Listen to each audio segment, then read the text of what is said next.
السلام عليكم. طبعا خرج بالأمس يرعد ويزبد حميدتي محمد حمدان دقلو اللي هو قائد ميليشيات الدعم السريع، أو كما وصفوا هذه الميليشيا بأنها الدعم السريع في السودان، وهي إحدى الميليشيات التي تنازع في السودان الجيش السوداني حقيقة النظامي.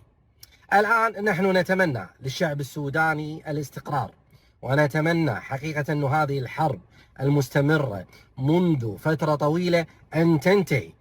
لكن المفارقة الغريبة، ولا شك أنها مضحكة حقيقة، بأنه خرج يتهم الجيش المصري، تحديدا الطيران المصري، بأنه قصف في ولاية سينار السودانية بعض من جنده هناك، وأنهم ساهموا بإيقاع بحد تعبيره إصابات، وكأنه يومئ بأنها ليست المرة الأولى التي يتدخل فيها الجيش المصري ويقصف قواته.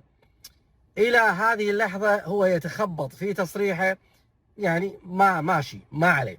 أنا عجبني حقيقة بيان وزارة الخارجية المصرية، بيان كله ثقة وكله حقيقة رسائل مباشرة بأنه هذا الاتهام ليس له أساس من الصحة، وأن مصر شعب وقيادة تتمنى للسودان الشقيق الوحدة والاستقرار، وأيضا تدعم الجهود الدولية من أجل إيصال المساعدات للجانب السوداني. وكذلك الأمر هم أيضا من كثر ما هم واثقين من موقفهم يطلبون من المجتمع الدولي ومن الجانب الدولي بأن يقفوا على هذه الاتهامات، إن كان فعلا الطيران المصري شارك بضرب قوات الدعم السريع التي يترأسها دقلو حميدتي أم لا.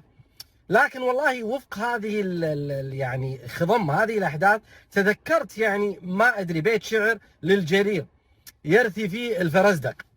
يقول الفرزدق: زعم الفرزدق بأنه قاتل مربع، فابشر بطول سلامتي يا مربع.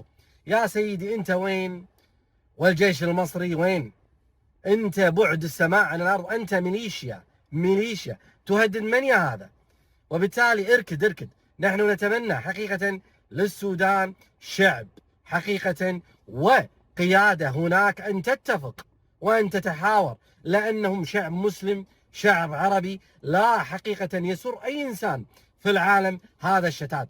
لكن أنت شطحت وايد، في أحلامك ذهبت تهدد أقوى جيش عربي، هذا وفق كل الاستبيانات. كذلك الأمر الجيش رقم 15 على مستوى العالم، وانت بميليشيا جاي تهدد الجيش المصري. ذكرتني بأبي أحمد في أثيوبيا.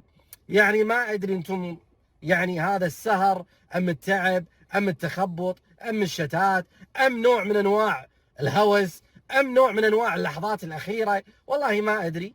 لكن فعلا صدق الجرير، زعم فرزدق بأنه قاتل مربع، فابشر بطول سلامتي يا مربع.